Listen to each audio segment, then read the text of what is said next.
Today, I want to talk about psychosis.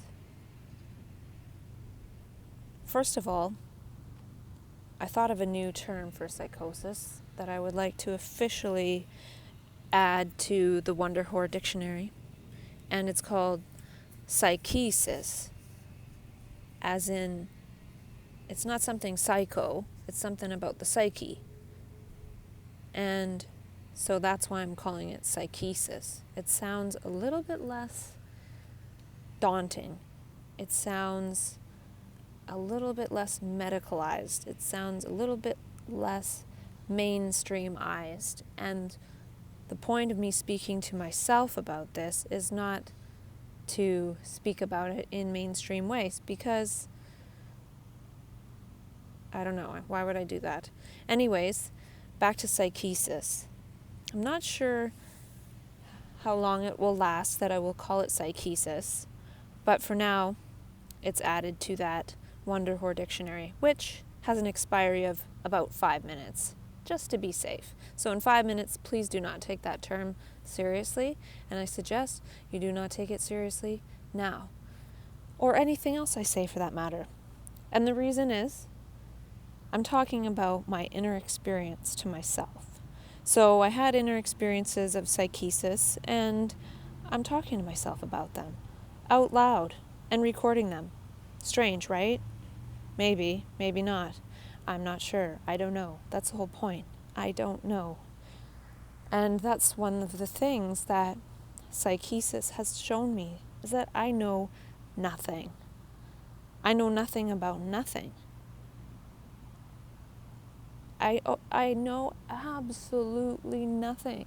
It's shattered all my paradigms. It's shattered all the mainstream paradigms. It's shattered the paradigms about paradigms. And so, in that way, being completely paradigmless, I would like to imagine myself, at least for the next 5 minutes, to be some sort of perspectivist or contextivist, in that I'm sharing some perspectives with myself out loud. I'm sharing some things that may create context, in that it creates some sort of framework of experience from the inside that may be useful to overlay later, maybe not. Maybe absolute garbage. There might be something of value. And basically, I'm co-creating with myself by speaking to myself and recording it, and just talking about what I've experienced in psychesis. And, I really do like the word psychesis. It sounds a lot cuter. So I think I'll go with it for a while. And now, psychesis is that process of having non-ordinary states of consciousness, extraordinary experiences, visions, voices, whatever. I'm going to call it psychesis for now, as it's recognizable enough to sort of infer what I'm referring to. But what I'm referring to is not the medical definition, which is psychosis, which is all that which is the structure that's created to observe the behaviors and the outwardness of the process in order to then treat that person and their behaviors and some of the inner stuff as well. So psychesis for me is, like I said, common enough term, but it relates to my own personal experience. You can call it something else.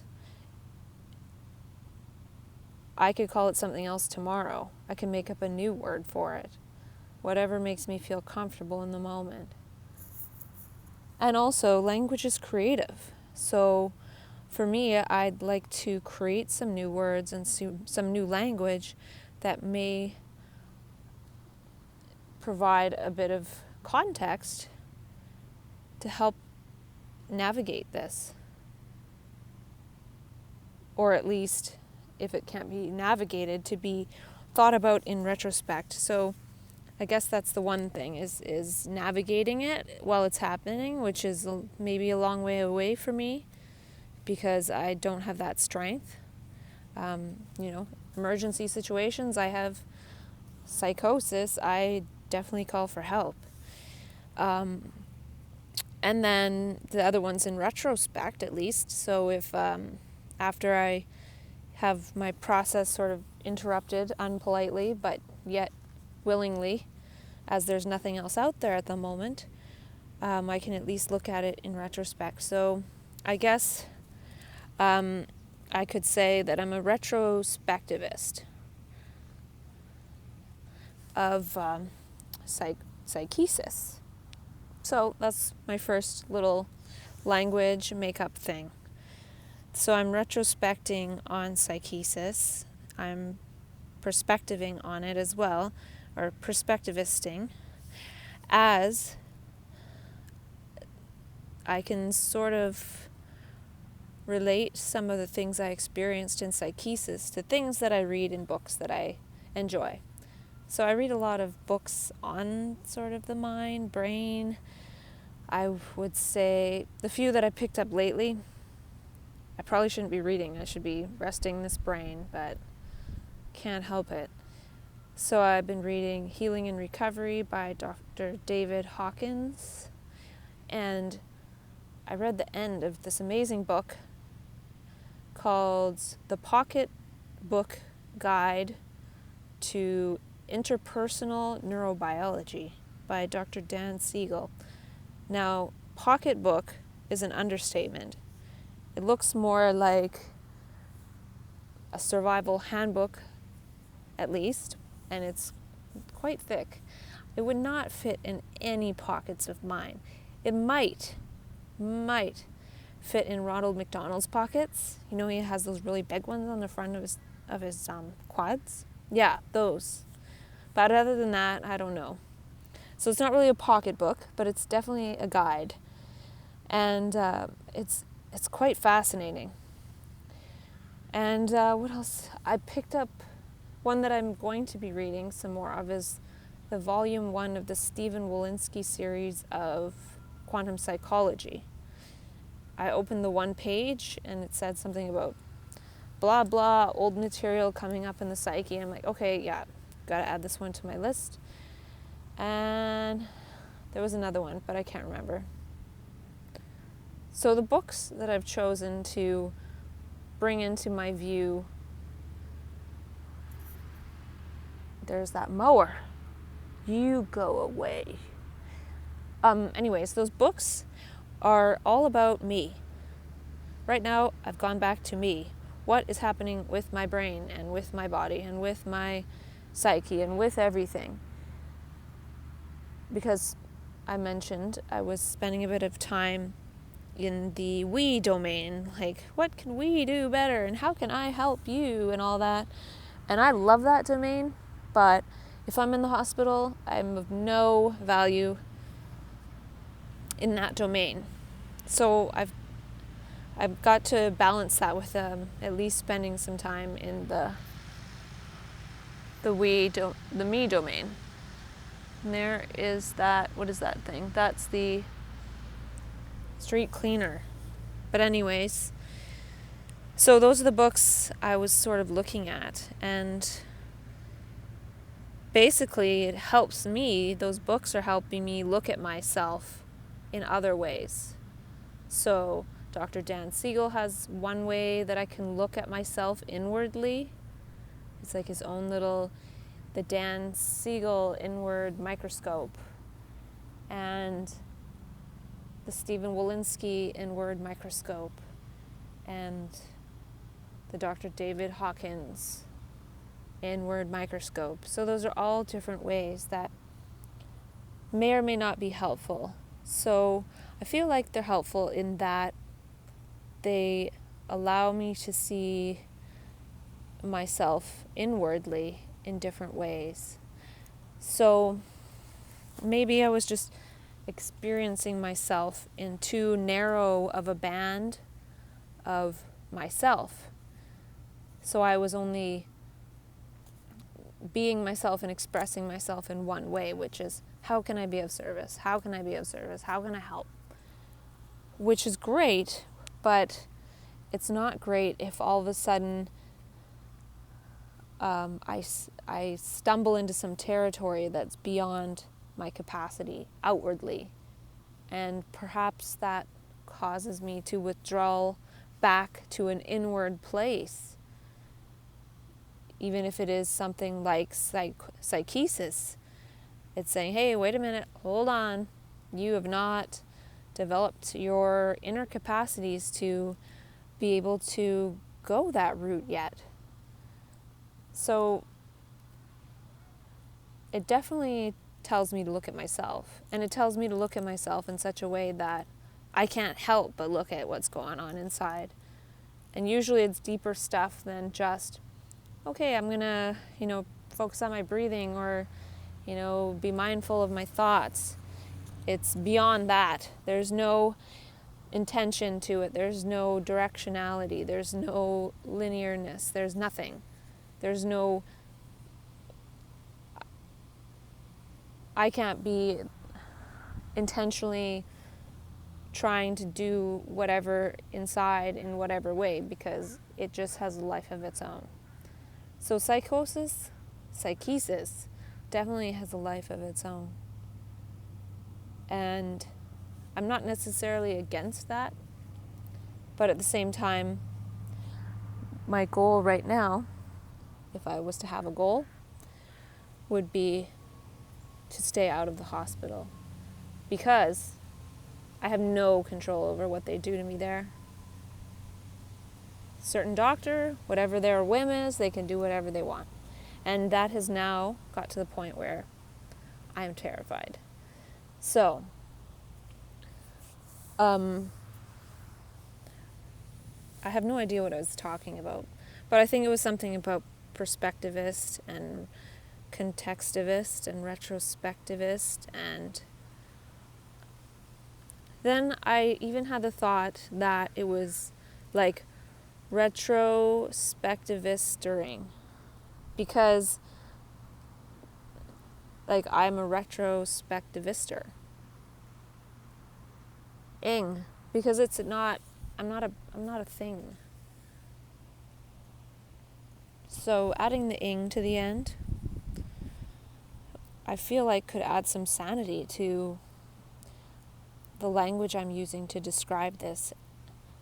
Doesn't necessarily have to correlate into reality, but to say that I'm contextivisting or perspectivisting, it's not like saying I'm a perspectivist. What does that even mean?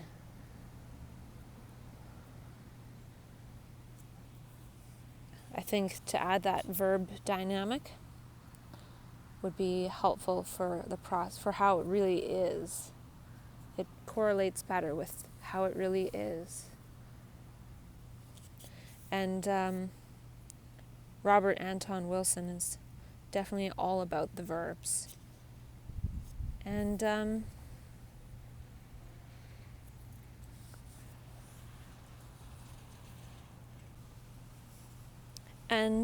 I would definitely say, listen to this at your own risk. This could cause psychesis. This could confirm beliefs you have that you actually don't want to be true. And I'm saying this to myself, because I'll probably never listen to this again. And this is all about the context. This isn't about content. This isn't about right or wrong. You could say psychosis is right or psychosis is wrong. I'm not talking about that. I'm talking about the level of my experience, how I've experienced this thing called psychosis or psychesis.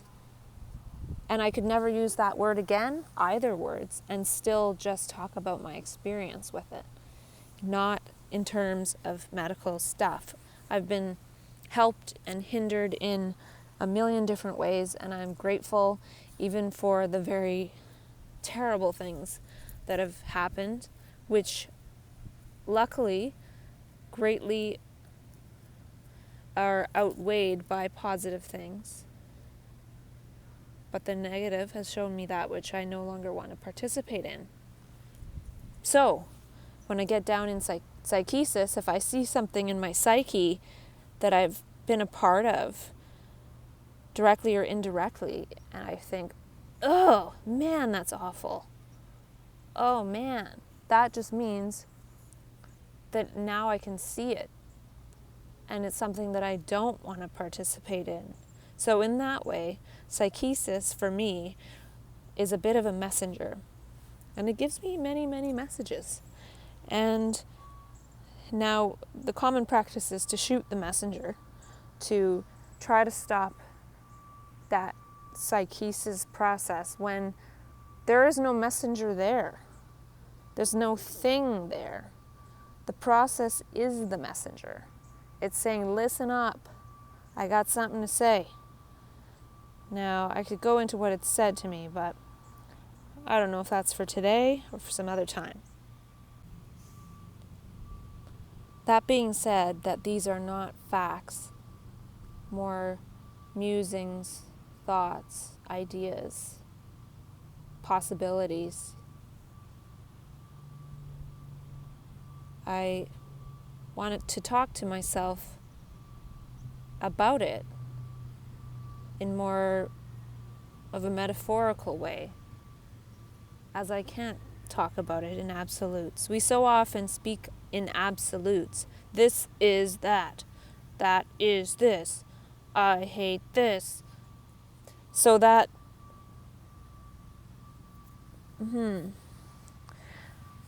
that basically would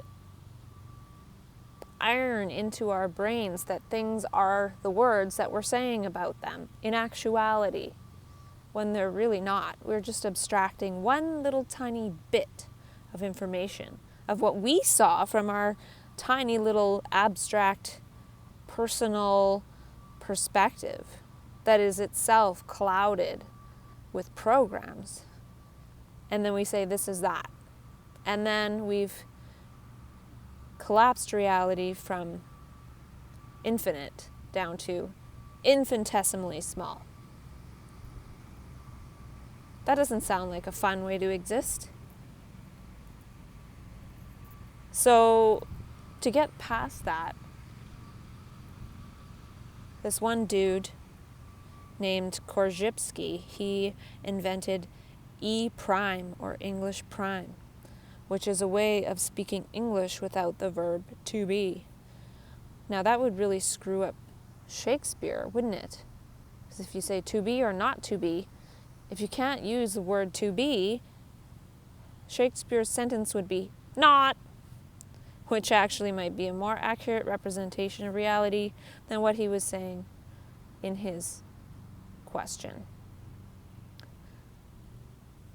I say that because I'm realizing this now, that if I was to just say not to everything, I would actually be negating each thing as it comes up, as the thing that comes up is not that which is, but that which appears to be.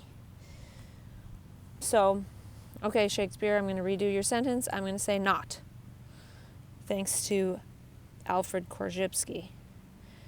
So I will attempt to not say is as much as I can. And if I do, that would almost imply that I'm presenting something as a fact, when nothing I say is factual. It's from my own experience. And my experience could include reading facts or happenings that I may share. But it's not the fact. There are no facts. Well, I will not be sharing facts. Even something that sounds like a fact is not a fact. Unless I'm saying something medical, like psychosis is a mental illness, that's a fact.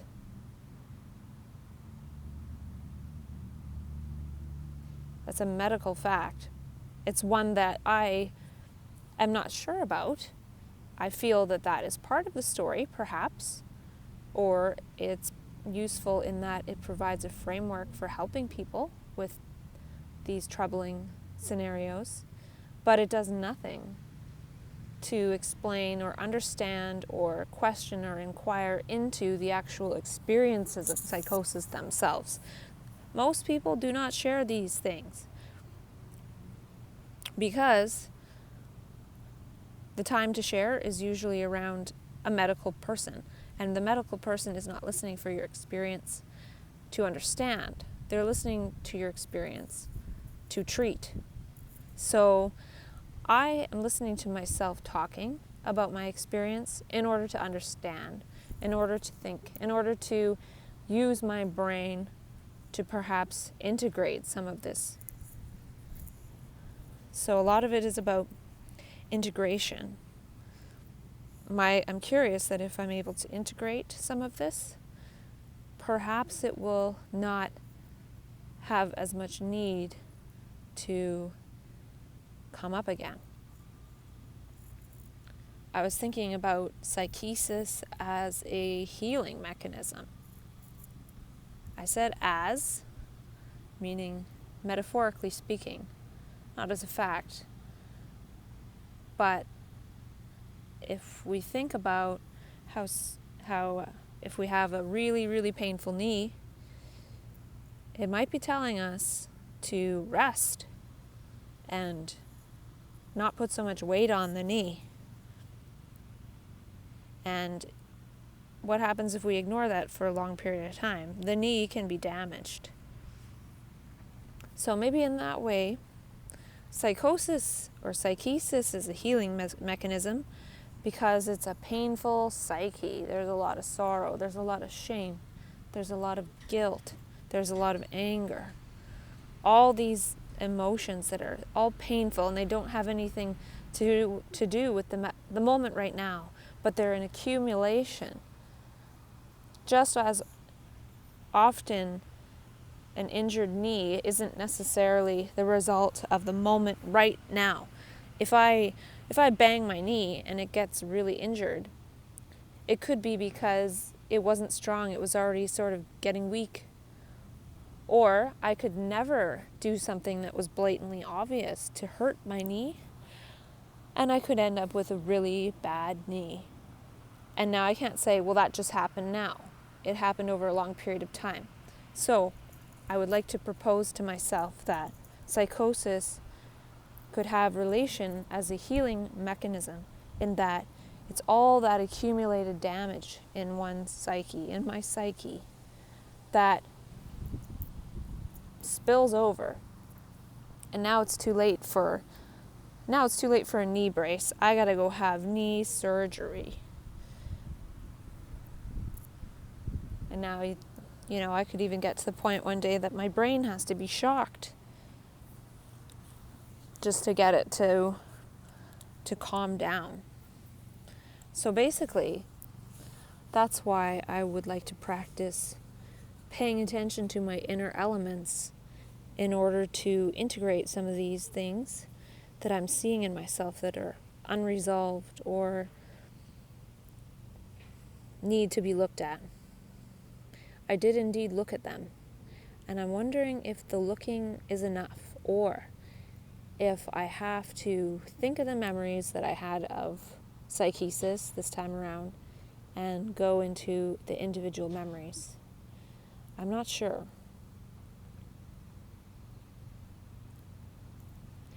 I will get back to you on that one.